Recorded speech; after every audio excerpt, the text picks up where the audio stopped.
오늘 함께 보실 말씀은 창세기 42장 1절로 17절까지 말씀입니다.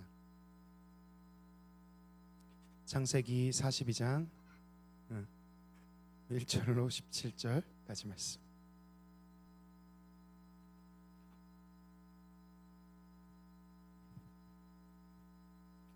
우리 찾으신 줄 알고 성경 있으신 분들 성경을 보시고 앞을 보시고 함께 봉독하도록 하겠습니다.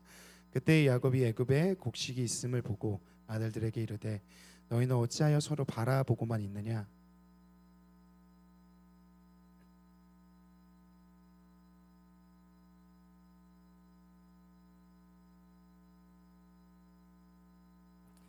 요셉의 형 10사람이 애굽에서 곡식을 사려고 내려갔으나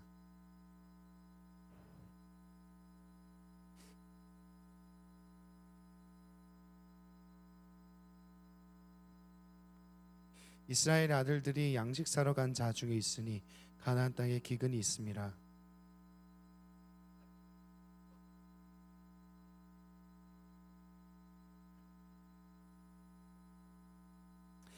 요셉이 보고 형들인 줄을 아나 모르는 체하고 엄한 소리로 그들에게 말하여 이르되 너희가 어디서 왔느냐. 그들이 이르되 곡물을 사려고 가나안에서 왔나이다.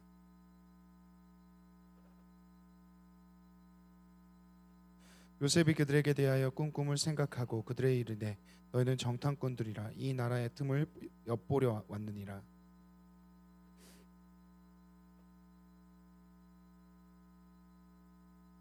우리는 다 한 사람의 아들들로서 확실한 자들이니 당신의 종들은 정탐꾼이 아니니이다.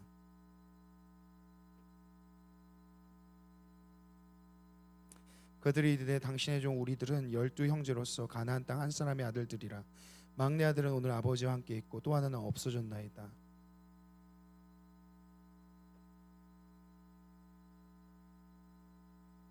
너희는 이같이 하여 너희 진실함을 증명할 것이라.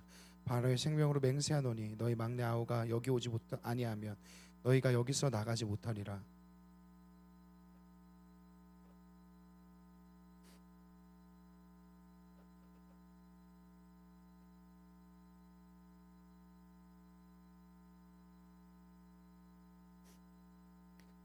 함께 읽겠습니다. 그들을 다 함께 사무엘을 가두었더라. 아멘. 트라우마라는 단어를 알 겁니다. 상처, 부상을 뜻하는 단어죠.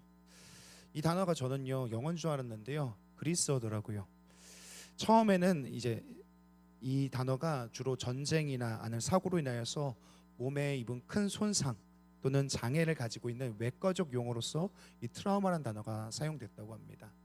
근데 지금은요 좀 다른 의미로 쓰게 되죠. 어떤 충격적인 사건과 현장들을 목격하고 난 후에 그 일이 끝났는데도 불구하고 몸과 마음이 아직도 끝나지 않은 것처럼 반응하는 것, 그것이 끝나지 않은 상태라고 느끼는 것을 트라우마라고 정의합니다. 저는 중학교 2학년 때요 반에서 왕따를 당했습니다. 막 심각할 정도는 아니었어요. 그런데 이제 쉬는 시간만 되면 늘 놀림의 대상이었습니다. 놀림의 주된 이유는요 제 외모 때문이었어요. 그러니까 지금은 괜찮아요. 그때는 좀 많이 그랬습니다. 좀 이상했어요. 제 신체의 특정 부위를 가지고 아이들이 맨날 놀렸거든요. 이제 쉬는 시간만 되면 그 노래를 부르는 거예요. 짜라짜라짜짜 짜파게티 노래를 부르는 거죠. 그게 저한테는 되게 자존심에 저 안에 상처가 되는 일들이었어요. 그래서 그때 저는요 저를 그렇게 많이 좋아하지 않았던 것 같아요. 사실 저는 저를 지워버리고 싶었거든요. 제가 가지고 태어난 것들을 다 지워버리고 새로운 사람이 되고 싶었어요.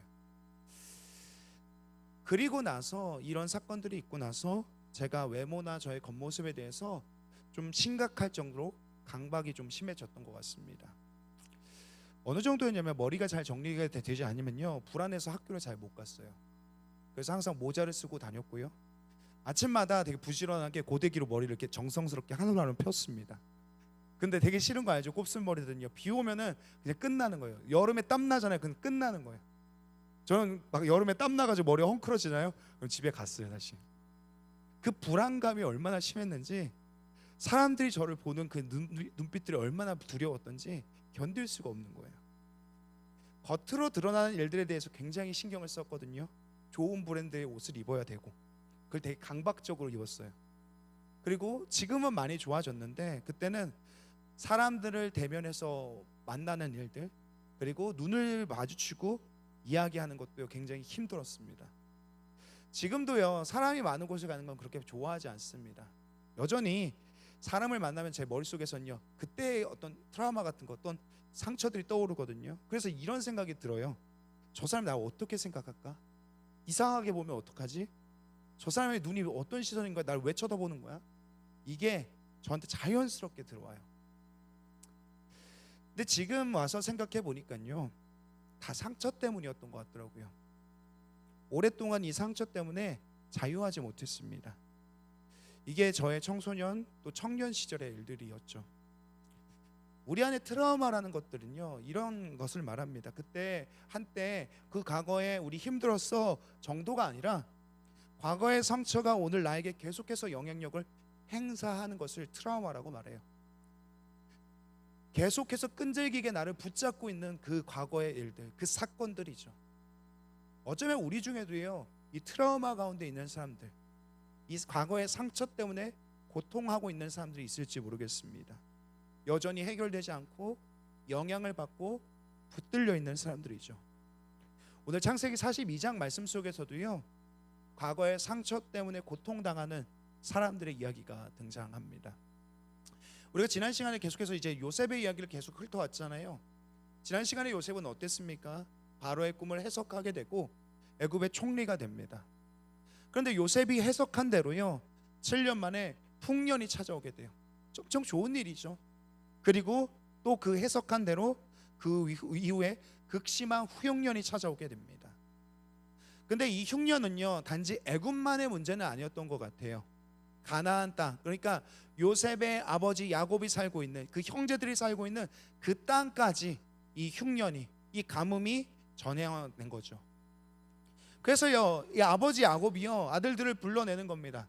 얘들아, 너네 여기 가만히 있지 말고 가서 애굽에 가서 식량을 사와라. 그런데 이 아버지가, 야곱이 아들들을 보내면서요, 한 사람은 안 보냅니다.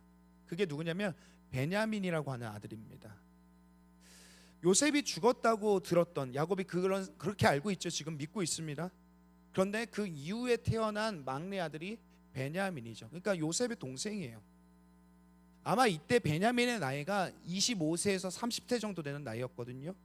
근데 이 아버지가 이 늙은 아들을 끼고 사는 거예요. 안 내주는 겁니다. 어떤 이유 때문에요. 그래서 걔는 빼놓고 너네들끼리 갔다 와라 이렇게 얘기하는 거죠. 그렇게 형들은 애굽으로 식량을 사러 갑니다. 그리고 거기서 총리가 된 요셉을 만나게 돼요. 요셉은요, 형들을 한눈에 알아보게 되거든요. 근데 형들은 요셉을 알아차리지 못합니다. 왜냐하면 벌써 20년이라는 세월이 지났잖아요. 요셉의 얼굴도 험한 일을 겪었으니까요, 얼굴도 바뀌었을 거고 퍽상 늙었을 거고 옷차림도 바뀌었을 거고, 무엇보다도 형들의 머릿속에서는요, 요셉이 여기에 있을 리가 없다라는 확신이 요셉을 알아보지 못하게 만들었던 것 같아요. 그런데 요셉은 형들을 알아봤죠. 그리고 나서 이 요셉의 반응이 아주 이상합니다. 형들을 보자마자 이렇게 얘기하거든요. 너희는 적들이 정탐하기 위해서 보낸 정탐꾼이다. 형들이 말하죠. 아닙니다. 우리 그런 사람 아니에요. 우리 식량 사러 왔어요. 그러니까 요셉이 또 얘기하는 거예요. 아니, 너네들 정탐꾼이 맞아. 형들이 또다시 얘기합니다. 아닙니다. 우리는 한 아버지 밑에서 자라난 형제들입니다. 지금 막내는 아버지와 있고 다른 한 형제는 없어졌습니다. 그런데도 요셉은요, 계속해서 말하는 거예요. 아니야, 너네는 정탐꾼이야. 그리고 급기야 요셉이 형들을 감옥에 가두게 되죠. 곡식 사러 왔을 뿐입니다. 먹고 살려고 온 거예요. 근데 황당한 일을 경험하게 되는 거죠. 근데 저는요, 이 장면 속에서요, 한 가지 질문이 들었습니다. 요셉이 왜 그랬을까요? 성경을 보면 이렇게 되어 있거든요. 엄한 말로 하거든요. 왜 이렇게 반응하고 있을까요? 우리가 지금까지 보았던 요셉의 모습들이 있잖아요. 그 모습과 좀 다르지 않습니까? 저는 요셉을 보면서 되게 로봇 같았거든요. 요셉은요, 되게 정확한 사람이에요. 흠이 하나 없잖아요. 정직하고요, 감정적인 내색을 비추지 않고요, 억울한 일을 당해도요 호소하지 않아요. 요셉이라는 사람을 봤을 때 굉장히 로봇 같단 말이에요. AI 같아요. 그런데 그 형들을 보는 순간 아주 특이한 반응을 보이는 거예요. 감정적인 어떤 모습들이 드러나는 거죠. 왜 그랬을까요? 전통적으로 보면 이 요셉에 대한 해석은요, 형들이 정말로 변했는지 바뀌었는지 시험해 보기 위해서 그랬다고 설명하는 것이 성경학자들의 의견입니다. 저는 충분히 이것도 가능성이 있다고 생각해요. 그런데 저는 오늘 조금 다른 지점을 여러분과 함께 나누고 싶습니다. 요셉이 왜 그랬을까? 창세기 42장 9절이거든요. 한번 띄워주시겠습니까? 같이 한번 읽어보겠습니다. 그때에 요셉은 형들을 두고 꾼 꿈을 기억하고 그들에게 말하였다.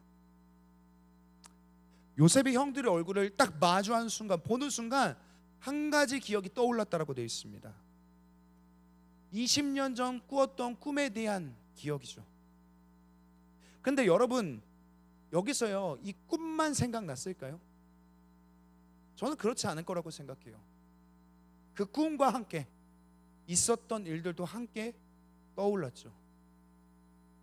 그 꿈 때문에 형들에게 말했고, 형들이 자기를 미워했고, 아버지의 신부를 갖다가 붙잡혔고, 옷을 벗겨서 구덩이에 던져졌고, 살려달라고 애원했는데 아무도 구해주지 않았고, 결국 이방 사람들한테 팔아버렸고, 그 일이요, 그게 마치 파도로 남아처럼요 딱 스쳐 지나가는 거죠. 그 모든 것이 한꺼번에 같이 꿈과 함께 올라온 거죠. 원래 기억이라는 게 그렇지 않습니까? 어떤 이미지 한 장만 딱 떠오르는 게 아니라 그날의 감정, 그날의 기억, 그날의 풍경, 그날의 냄새, 그날의 기분도 함께 떠오르는 것이 기억입니다. 오늘 요셉에게 있어서요, 형들의 등장은 단순히 가족 상봉이 아닙니다. 자기를 죽이려고 했고 버렸고 팔아버렸던 사람들이 20년 만에 눈앞에 나타난 거예요. 그래서 아주 복잡한 감정이었을 거라고 생각합니다. 뭐 분노도 있었을 거고요, 억울함도 있었을 거고요, 그리움도 있었을 겁니다. 오늘의 언어로 표현한다고 하면요, 전 트라우마라고 말할 수 있다고 생각해요. 아주 오래된 요셉의 상처죠. 그 상처가 오늘까지 그를 주장하는 거예요. 그 상처 때문에 오늘 요셉이 평소답지 않은 반응이 터져 나왔던 거죠. 그리고 끝내 형들을 감옥에 가두게 됩니다. 그리고 나서 좀 흥미로운 것은요, 그 다음 장면입니다. 요셉이 처음에 형들한테 감옥에 가둘 때 이런 얘기를 하거든요. 너희 가운데 한 사람만 돌아가고 나머지는 다 여기 있어, 이 감옥에 있어라, 이런 얘기를 합니다. 그리고 그렇게 형들을 가둔 지 시간이 사흘이라는 시간이 지나갑니다. 그리고 사흘 뒤에 요셉이 다시 형들에게 말을 해요. 뭐라고 말하냐면, 한 사람만 남고 나머지는 돌아가라, 가서 너희 막내 동생을 데려와라 라고 말하죠. 여러분, 이걸 한번 좀 생각해 봤으면 좋겠습니다. 사흘 전에는요 9을 가두고 하나만 살려보내겠다고 했어요. 그런데 사흘 뒤에는요 하나만 남기고 9을 살려서 보냅니다. 똑같은 상황이잖아요. 달라진 게 아무것도 없어요. 시간만 지났습니다. 근데 마음이 달라졌어요. 오늘 본문에요, 요셉이 이 사흘 동안 어떤 일이 있었는지에 대해서 정확하게 말하지 않습니다. 그래서 우리도 함부로 요셉이 이랬다 저랬다 단정할 수가 없어요. 근데 최소한 한 가지는 알 수 있습니다. 그게 뭡니까? 사흘이 지난 후에 요셉의 선택이 바뀌었다는 거예요. 저는 이 사흘이라는 시간이 굉장히 중요하다고 생각해요. 사흘, 그동안 잊었다고 생각했던 분노, 억울함, 버림받았던 기억들, 저 인간들을 어떡하지? 저 인간들을 어떡하지? 되뇌었던 그 마음들을 폭풍처럼 찾아왔던 시간이 사흘의 시간이었죠. 그런데 그는 그 즉시 그 감정대로 행동하지 않고 사흘의 시간을 보냅니다. 그리고 사흘이 지난 후에 죽이고 싶은 방향이 아니라 살리는 방향으로 한 걸음 움직였다는 것을 우리가 발견하게 돼요.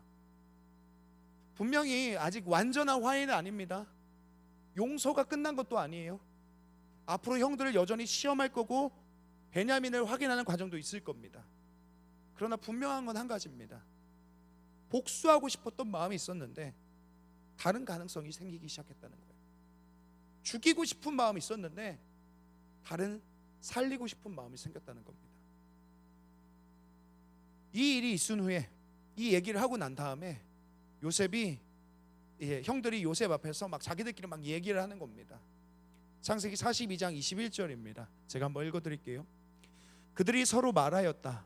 그렇다. 아우의 일로 벌을 받는 것이 분명하다. 아우가 우리에게 살려달라고 애원할 때에 그가 그렇게 괴로워하는 것을 보면서도 우리가 아우의 애원을 들어주지 않은 것 때문에 우리가 이제 이런 괴로움을 당하는구나. 이런 얘기죠. 우리가 과거에 요셉한테 저질렀던 그 일 있잖아. 그거 우리가 되게 잘못한 거야. 그때 그 일이 지금 우리한테 돌아오고 있는 거야. 어떻게 보면 형들은 지금 후회를 하고 있죠. 과거의 어떤 일들에 대해서 죄책감을 갖고 있습니다. 그런데 이 형들이 하는 얘기를요, 요셉이 못 알아들을 줄 알았습니다. 왜냐하면 자기들의 말로 했었거든요. 그런데 요셉은 이 말이 무슨 내용인지 다 알고 있죠. 알아듣고 있습니다. 그리고 나서 창세기 42장 24절에 보니까요, 이렇게 되어 있습니다. 듣다 못한 요셉은 그들 앞에서 잠시 물러가서 울었다. 이렇게 됩니다. 형들의 얘기를 듣고요, 가서 웁니다. 왜 울었을까요? 여러분이는 왜 울었을 것 같습니까? 뭐 이런 거 아니겠습니까? 너무 많은 감정이 막 오는 거예요. 저 사람들이 내가 당했던 일들이 뭔지 아는구나. 그때 내가 얼마나 괴로웠는지를 기억하고 있구나. 저 사람들도 그 일을 잊지 못하고 있구나. 그래도 내 안에 용서되지 않은 마음들, 또 분노들, 그리고 이 형들에 대한 그리움들, 자기 자신에 대한 연민들, 그 복잡한 마음들이 막 눈물이 터져 나오는 거죠. 오늘 이 본문 속에서 요셉이 울었다를 그냥 단순히 그가 형들을 용서했다 이렇게 말할 수는 없습니다. 그런데 저는 이 과정 속에서 그의 용서가 시작되었다라고 봐요. 여러 가지 감정들을 직면하고 대면하면서요. 그래서 용서라는 것은요, 당신이 그때 한 일 괜찮습니다, 아무 문제가 없어요, 저 잘 살고 있습니다, 이게 용서가 아닙니다. 요셉은요, 나중에 창세기 50장을 보면 분명히 말하거든요. 50장 20절에 이렇게 되어 있습니다. 당신들은 나를 해하려 하였으나 하나님은 그것을 선으로 바꾸사 오늘과 같이 많은 백성의 생명을 구원하게 하시려 하셨나니. 요셉은요, 형들에게 이렇게 말하죠. 당신들은 나를 해하려고 했습니다. 그들이 했던 행동들을 미화시키지 않아요. 뭐 그땐 다 사정이 있었겠지, 우리 너무 어렸지, 철없었어, 그렇게 덮지도 않습니다. 형들이 했던 행동을 분명히 악이라고 합니다. 그런데 거기서 끝내지도 않아요. 하나님은 그것을 선으로 바꾸셨습니다. 이게 무슨 뜻이냐? 너희가 한 일들은요, 악한 일들이지만 너희의 악이 내 인생을 결정할 수 없다라는 얘기예요. 저는 용서라는 것을 그렇게 생각해요. 용서는요, 나를 아프게 한 사람, 나를 괴롭게 한 사람, 나를 눈물 나게 한 사람, 그 사람한테 내 인생의 열쇠를 계속 쥐어주지 않는 거라고 생각합니다. 용서는 과거를 지우는 것도, 없던 일로 하는 것도 아닙니다. 상처가 없어져서 다 괜찮아 이렇게 하고 하는 게 아닙니다. 과거의 그 일이 나를 더 이상 결정하지 못하게 만드는 거, 오늘의 나를, 내일의 미래를 더 이상 좌지우지하지 못하게 만드는 거, 그게 치유이고 그게 용서의 한 부분이라는 거예요. 용서가 필요한 이들이 있죠. 우리는요, 상대를 내가 용서한다고 생각해요. 내가 마음이 돼서, 내가 넉넉해져서, 내가 이제 준비가 돼서 뭔가 저 사람을 용서한다라고 생각합니다. 근데 사실 그러면요, 세월이 한참 지나도 용서가 안 돼요. 언제 그 마음이 듭니까? 언제 그렇게 용서할 수 있어요? 언제 저 사람이 내 마음에 받아들여집니까? 용서가 잘 안 돼요. 어려운 일입니다. 내가 상대를 생각하면 안 되는 일입니다. 그러면요, 마치 내가 지는 것 같거든요. 내가 피해자인데 용서하면 나만 더 억울해지는 것 같거든요. 그때 정확히 하자고요. 용서는요, 저 사람 때문에 하는 게 아니라 당신 때문에 하는 겁니다. 나 자신 때문이죠. 더 이상 과거의 상처가 기억에 매여 있는 내가 되지 않게 위해서, 그 과거가 나의 감정과 마음을 더 이상 주장하지 않게 하기 위해서 용서를 결정하는 겁니다. 이제 지나가 버리라고 하는 거예요. 여러분 자신 때문이에요. 그런데 오늘 말씀을 보면요, 오늘 본문은 이 상처 입은 사람이 요셉 한 사람만 등장하지 않습니다.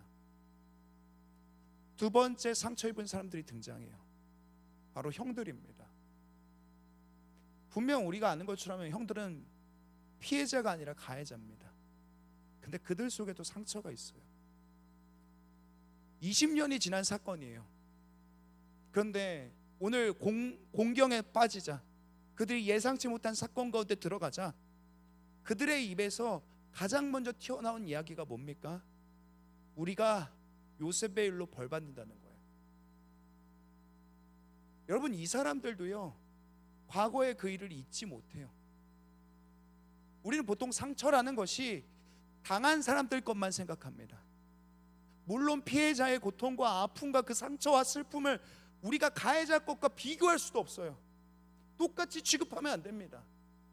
근데 한 가지 분명한 건 있어요. 사람이 악을 행하고 나서는 그 악이 그 사람의 영혼에 흔적을 남긴다는 겁니다. 형들이 자기들의 이 일들을 버려놓고 요셉을 그렇게 팔아먹고 나서 편안하게 살았던 건 아닌 것 같아요. 20년 뒤에 비슷한 억울한 상황들이 자기들에게 닥쳤을 때 그 사건이 바로 튀어나오는 거죠. 그 기억이요. 우리가 요셉 때문에 이 일을 당한다. 요셉에게 한 일 때문에 우리가 이런 벌을 받는 거야. 가해자들 안에 있는 상처는요, 평소에 드러나지 않아요. 그런데 무슨 일이 생길 때마다 뭐라고 생각해요? 이런 식으로 생각하는 거죠. 내가 죄를 져서 그래. 내가 그 사람한테 악하게 해서 그래. 내가 걔한테 그 짓을 해서 그래. 그러지 말았어야 되는데. 이 상처가 해결되지 않잖아요. 평생 감옥에 있는 거야. 무슨 일을 만날 때마다 내가 그래서 그래. 내가 그래서 그래. 제가 청년 시절에요, 여러분한테 고백을 해요. 저도 상처를 준 사람이 있습니다. 저의 미성숙함이죠. 한 자매한테 상처를 줬고요. 주고 나서요, 저는 그때 제 스스로가 용서가 안 되는 거예요. 용납이 안 돼요. 그래서 2년 동안 방황을 했습니다. 2년 동안 학교도 안 갔어요. 학교도 안 가고 그냥 PC방에 가서 그냥 게임하고 있으면 잊어버리니까요. 그 죄책감이 떠오르지 않으니까요. 아침에 가서 저녁에 왔어요. 그걸 2년 동안 했어요. 들여다보니까 그 죄책감 때문이에요. 그리고 주일날 와서 여기서 찬양 인도 같은 걸 했어요. 그 자매는 여기서 이렇게 예배드리고 있거든요. 다시 월요일날 반복돼요. 그 삶이요. 그게 계속 반복되는 거예요. 제가 가서 용서를 구하고 이걸 해결했어야 되는데 용기가 없었어요. 그래서 소극적으로 한 거죠. 나 스스로 계속해서 괴롭히면서 산 거예요. 몹쓸 인간, 죽일 놈, 그러지 말았어야 되는데. 여러분, 이게 감옥이더라고요. 2년 동안 그렇게 했는데 그 사람이 다른 사람을 만나고, 사실 2년만 그런 건 아니고요, 그 사람이 다른 사람을 만나고 결혼할 때까지 제 안에 그 짐들이 계속 있더라고요. 결혼하는 순간 이제 편안해졌다, 좀 그 느낌이 들더라고요. 우리가 인생을 살다 보면요, 내가 의도하지 않지만 누군가한테 상처를 받기도 하고 상처를 주기도 해요. 근데 그럴 때마다 상처를 받은 사람뿐만 아니라 상처를 준 사람도요, 치유를 받아야 합니다. 용서가 필요하죠.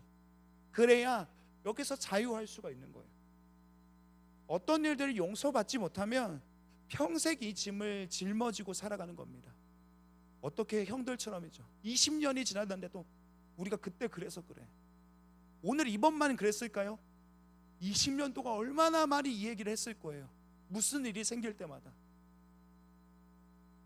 그런 의미에서 오늘 하나님께서는 이 요셉의 상처뿐만 아니라 형제들의 상처 가운데서도 지금 일하고 계십니다. 그것이 이 형제들 안에서도 하나님께서 지금 이 상처를 만지시고 치유하고 계시다는 것이 어디서 드러나냐면요, 창세기 42장 28절에서 나타납니다. 한번 띄워주시겠습니까? 같이 한번 읽어보겠습니다. 그는 이것을 자기 형제들에게 알렸다. 내가 낸 돈이 도로 돌아왔다. 나의 자루 속에 돈이 들어있어. 이 말을 들은 형제들은 어리 빠진 사람들처럼 떨면서 서로 쳐다보며 한탄하였다. 하나님이 어찌하여 우리에게 이런 일을 하셨는가. 형들이 이제 감옥에서 풀려나고 나서 돌아가는 길입니다. 집으로 가고 있죠. 시므온은 여전히 감옥에 갇혀 있고요. 애굽에서 받은 곡식 자루를 들고 갑니다. 근데 자루를 딱 열어보니까 자루 안에 곡식값이 그대로 있어요. 그걸 보고 형들이 두려워서 이렇게 말하는 거예요. 하나님은 어찌하여 우리에게 이런 일을 행하셨는가. 이 말이 되게 재밌는 게요, 이 형제들의 입을 통해서 처음으로 등장한 하나님이란 단어예요. 처음으로 신앙과 관련된 표현을 합니다. 우리가 요셉의 이야기를 보면서요, 굉장히 많은 장들이거든요. 37장부터 요셉의 이야기가 시작돼서 지금 42장이잖아요. 5장 동안 이 형제들은 단 한 번도 하나님을 찾지도 부르지도 않고 기도하지도 않아요. 근데 처음으로 이들이 하나님이 우리 가운데 무슨 일을 하고 계시다라고 말하기 시작합니다. 무슨 말이냐면요, 자기들의 삶을 하나님 앞에서 보기 시작했다는 거예요. 그들은 앞에서 1차적으로 요셉 앞에서 했던 얘기들이 있죠. 본인들이 우리가 죄인이야, 우리가 죽일 놈이야, 우리가 잘못했어, 이 벌이 우리 악 때문에 그런 거야, 이렇게 고백합니다. 그런데 이번에 2차 고백을 통해서 이 일들이 하나님께서 우리 가운데 주관하고 계시는 일이다라고 이렇게 말해요. 이 말이 어떤 뜻입니까? 하나님께서 우리의 삶 가운데 무언가 하고 계시다는 이야기예요. 그것을 이 형제들이 비로소 지금에서야 생각해 보기 시작했다는 거예요. 저는 이 부분을 보면서 이 형제들 가운데 일어나는 일이 무엇이냐, 이게 회개라고 생각합니다. 회개가 뭡니까? 자기의 죄를 직면하는 거예요. 내가 정말로 잘못했다, 내가 악이다, 내가 문제다. 그리고 다시 하나님을 의식하는 것. 형제들의 삶에는 이게 없었죠. 근데 이제야 비로소 그들의 악, 그들의 상처를 통해서 그들 안에 계시고 일하고 계시는 하나님을 다시 보기 시작했던 것, 그것이 하나님께서 이들의 상처를 통하여서 일하고 계시다는 모습입니다. 그리고 나서 형제들이요, 이 곡식 자루를 들고 집으로 돌아가게 돼요. 그런데 여기서 세 번째로 상처 입은 사람이 등장합니다. 누구냐? 그들의 아버지 야곱입니다. 야곱은요, 앞서 얘기했지만요, 곡식을 구해오라고 형제들을 보냅니다. 그러면서 누구를 제외했냐? 베냐민이라는 막내 아들을 제외해요. 왜 제외했을까? 창세기 42장 4절 말씀에는 이렇게 말합니다. 야곱이 요셉의 아우 베냐민은 그의 형들과 함께 보내지 아니하였으니 이는 그의 생각에 재난이 그에게 미칠까 두려워함이었더라. 무슨 말이냐면, 막내를 함께 보내지 않은 건 이 야곱 안에 있던 두려움 때문이다라고 이야기합니다. 야곱은 이미 20년 전에 사랑했던 요셉을 잃어버렸죠. 아마 그때 이 야곱은 어렴풋이 알았던 것 같습니다. 전에 요셉이 죽었다고 하고 형제들이 돌아왔을 때 이상한 거예요. 아무리 생각해도 지들은 멀쩡히 돌아오고 죽은 요셉의 옷만 가져오고, 그날을 생각해보고 또 생각해보는 거죠. 야곱의 세월이었습니다. 아무리 생각해봐도 이상한 겁니다. 그래서 그때부터 계속된 아들들에 대한 불신이 있었던 것 같아요. 그 사건을 겪었기 때문에 이제 애굽에서 돌아온 이 형제들이, 아버지, 우리 시므온이 그 감옥에 갇혀 있습니다, 시므온 구하려고 다시 애굽으로 돌아가야 돼요, 베냐민 좀 주세요라고 했을 때 야곱이 38절에서 뭐라고 얘기하냐면, 막내를 너희와 함께 보낼 수 없다라고 얘기해요. 근데 정확한 워딩은 뭐냐면 이겁니다. 베냐민을 거리로 보낼 수 없다가 아니라 너희랑 같이 보낼 수 없다예요. 무슨 말이에요? 니들을 못 믿겠다는 거예요. 니네 요셉도 그렇게 했고 지금 시므온도 그렇게 한 거 아니야? 심지어 베냐민까지 지금 그렇게 하려고 하는 거 아니야?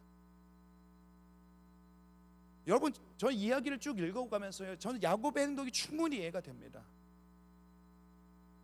아들들을 믿지 못하는 거예요.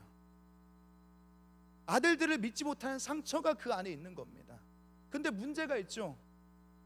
지금 이 야곱 안에 있는 상처요, 요셉을 잃어버린 상처, 또 심지어 베냐민까지 잃어버릴지 모른다는 그 두려움, 자기 아들들에 대한 신뢰를 잃어버린 그 상처들. 근데 이 상처가 깊어지면서 때로는 그것이 우리의 판단을 지배해버린다는 겁니다. 야곱이요, 지금 이 상황 속에서 정확한 판단을 내려야 되거든요.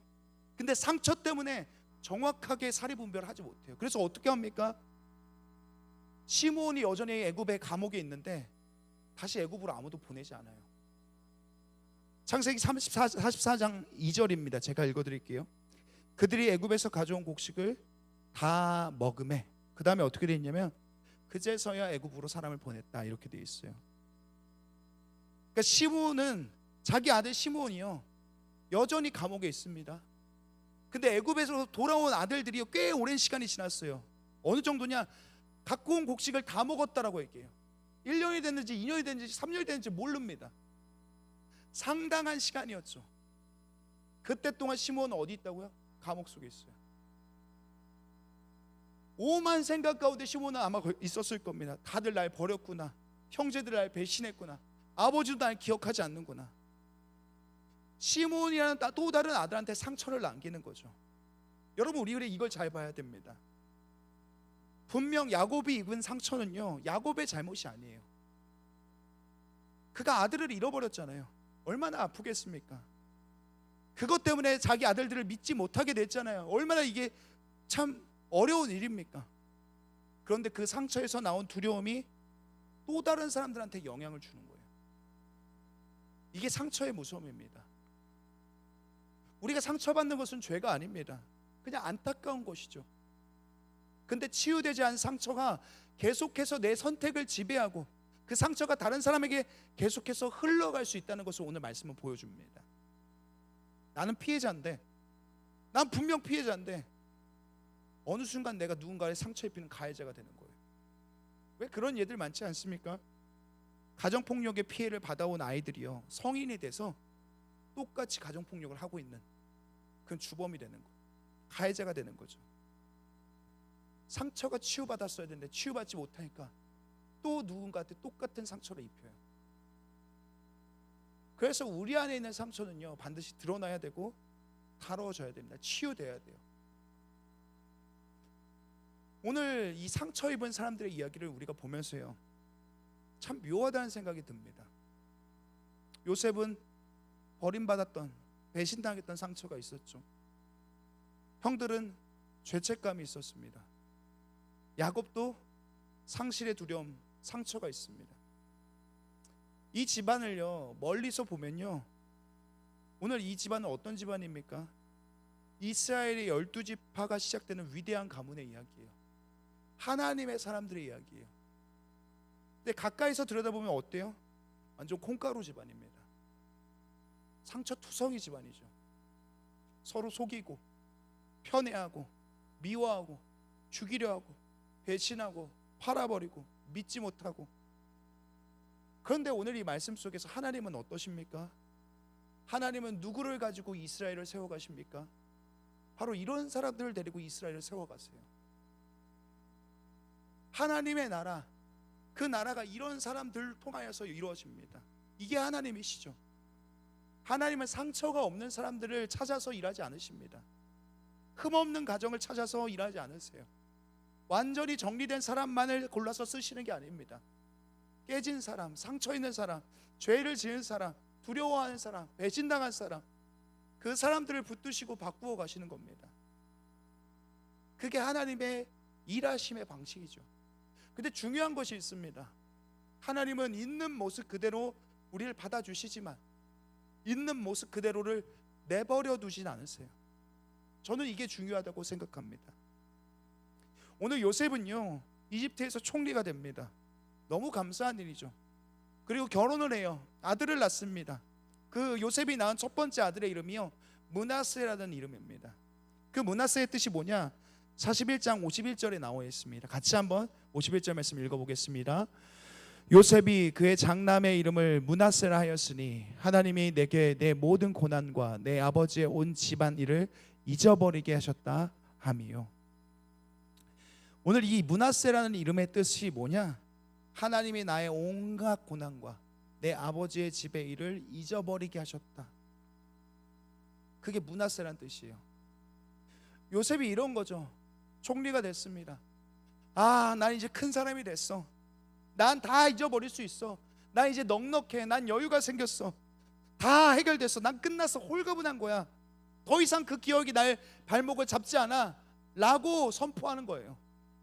근데 어때요? 잊어버리기는 개뿔이죠. 형제들이 눈앞에 없으니까 잊어버린 줄 알고 착각한 거지. 형들이 눈앞에 나타난 순간 어떻게 되는 거예요? 잊었던 것들이 생각나기 시작하는 거예요. 마치 그런 거죠. 침전물 같은 거예요. 물속에 있는 침전물이죠. 가만히 두면 가라앉아서 문제가 없는 것처럼 보입니다. 근데 언제고 그 상처가 건드려지면 다시 바로 흙탕물이 되어져 버려요. 그래서 하나님의 방법은 우리의 상처를 그냥 덮고 잊어버리게 하시는 방법이 아니라 오늘 말씀을 보니까 어떻습니까? 상처 가운데 다시 드러나게 하시는 하나님, 상처를 건드시는 하나님이라는 것을 우리가 발견하게 돼요. 그게 어디에 나타나냐? 42장 9절 말씀입니다. 42장 9절 같이 한번 읽어보겠습니다. 그때에 요셉은 형들을 두고 꾼 꿈을 기억하고 그들에게 말하였다. 그때에 요셉은 형들을 두고 꾼 꿈을 기억했다. 여기서 그때라는 단어가 나옵니다. 우리가 계속해서 요셉의 이야기를 보면서요 그런 얘기를 했죠. 하나님은 이 창세기 이야기 속에서, 요셉의 이야기 속에서 한 번도 눈에 등장하지 않으신다. 까마귀 뭐 하늘에서 불덩어리 그런 거 없다. 그런데 어떻게 하나님은 우리 가운데 일하신다, 요셉 가운데 일하신다라고 했죠? 우연을 통하여서 일하신다고 했죠. 여기서 이렇게 얘기하잖아요. 그때, 우리식으로 표현하면 뭐예요? 우연히. 하나님의 개입이죠. 하나님이 기억나게 하셨어요. 요셉에게서요. 왜죠? 그 상처를 건들려고요. 요셉의 트라우마를 지워버리고 없애게 하는 게 아니라 오히려 끄집어내셨다는 거예요. 상처에 후시린 발라서 낫게 하는 게 아니라 반대로 상처에다가 소금을 끼워 붓는 거죠. 왜 이렇게 잔인하죠? 아니, 하나님 믿으면 좋은 일만 생겨야 되는 거 아니에요? 상처 따위 다 사라져야 되는 거 아닙니까? 근데 하나님 그렇게 하지 않으시죠. 상처를 벌리시고 거기에 소금을 부으세요. 그래서 요셉이 폭발해요. 그 온화하고 상냥하고 일관되었던 요셉이 즉흥적이고 감정적으로 반응하게 됩니다. 그런데 여러분, 이게 뭐냐? 하나님이 주신 기회입니다. 그냥 넘어갈 수 없게끔 하는 거예요. 그냥 넘어가서 침전물이 생기게 하지 않는 거예요. 소금이 들어가니까 뒤지게 아파가지고 이걸 해결하지 않고는 버틸 수 없게 만드시는 거죠. 기회입니다. 그 근원적인 문제, 직접적인 문제를 직면하고 해결하고 이것들을 풀어나가기 위한 하나님의 시간이죠. 그때 요셉은 어떤 선택을 했다고요? 사흘의 시간을 가졌다. 상처가 벌어지고 소금이 부어지는데 그때 그는 멈춰요. 아파 뒤지겠는 시간이죠. 지금까지 미뤄왔던, 진짜 죽여버리고 싶은 그 형들을 두고 하나님 앞에서 기도했던 시간이죠. 자신의 상태를 정직하게 직면했던 시간이죠. 지금까지 자기를 끌어오셨던 하나님의 손길을 다시 한번 고백하게 하는 시간이죠. 그리고 나서 그 사흘이 지나니 죽이고 싶었던 마음이 살리고 싶은 마음으로 바뀌게 되는 거예요. 진짜 드디어 상처가 아물기 시작하는 거죠. 가라앉기는 하는 게 아니라, 없는 것처럼 덮어버리는 게 아니라 진짜 암으로 가기 시작하는 거예요. 여러분, 하나님은요 우리의 상처를 때로는 덮어버리시고 없애하신 것이 아니라 끄집어내십니다. 정복하게 하세요. 그리고 더 성숙하고 성장하게 하십니다. 근데 오늘 하나님께서는 단지 요셉의 것만 그렇게 하시는 것이 아니라 형제들의 것도 같이 끄집어내시죠. 요셉에게는 성장을 위해서 끄집어내셨다면 형제들에게 죄를 직면하기 위해서 끄집어내십니다. 그래서 오늘 이 이야기는요, 이 창세기 요셉의 이야기는 요셉의 한 사람만의 이야기가 아니라 하나님의 이스라엘이란 나라를 어떻게 이루어 가시는지에 대한 이야기입니다. 하나님이 이스라엘을 빚어 가시는 이야기죠. 약점투성이, 상처 많은 인간, 콩가루 같은 집안들을 어떻게 하나하나 하나님의 방식으로 만들어 가시는지를 우리에게 보여주는 장면입니다. 말씀을 정리하겠습니다. 우리에겐 다 상처가 있어요. 그런데 우리에겐 다 용서가 필요합니다. 예수님이 용서하라고 하셨으니까 필요한 게 아니라요, 그 가해자의 회복을 위해서 필요한 게 아니라 우리 자신을 위해 회복을 위해서 필요한 것이 바로 용서입니다. 그러기 위해서는 우리에게 무엇이 필요합니까? 사흘이란 시간이 필요합니다. 그거는 오랫동안 여러분이 미루고 피해왔던 진짜 이가 갈리는 그런 사람들을 위해서 기도할 수 있는 시간입니다. 여러분이 미뤄왔던 일들을 직면해야 되는 시간입니다. 무엇보다도 여러분의 살리기 위해서 여러분이 기도해야 되는 시간입니다. 또 우리는 상처를 받기도 하지만 주기도 합니다. 옛말에 죄 짓고는 못 산다라는 얘기가 있잖아요. 사실 이건 살면 살수록 무슨 뜻인지 더 이해가 되는 것 같습니다. 진짜 나쁜 짓은요, 내가 짓는 짓이 정말로 나쁜 짓이라고 알고 짓는 죄들은 그걸 해버리면 내 영혼에 스크래치가 납니다. 우리가 후회 없이 살아가야 해요. 양심이 없지 않는 이상 죄 짓고는 못 삽니다. 그런 이들에게도 사흘이라는 시간이 필요합니다. 하나님 앞에서 나의 모습이 어떠한지 직면하고 바라볼 수 있는 시간이죠. 우리 안에 용서를, 누군가에게 또한 상처를 주고 스스로 감옥에 가뒀던 그런 일들 속에서 스스로에 대한 용서를, 여러분 이 말씀을 통해서 우리가 회복되었으면 좋겠습니다. 각자의 자리에서 혹여 용서해야 하거나 용서를 구해야 하거나 한다면 여러분의 시간들 속에서 정직하게 여러분이 그 일들 가운데 직면하고 마주하게 되는 그런 사흘의 시간들이 우리 가운데 있길 간절히 소원합니다. 우리 함께 찬양하고 기도하겠습니다.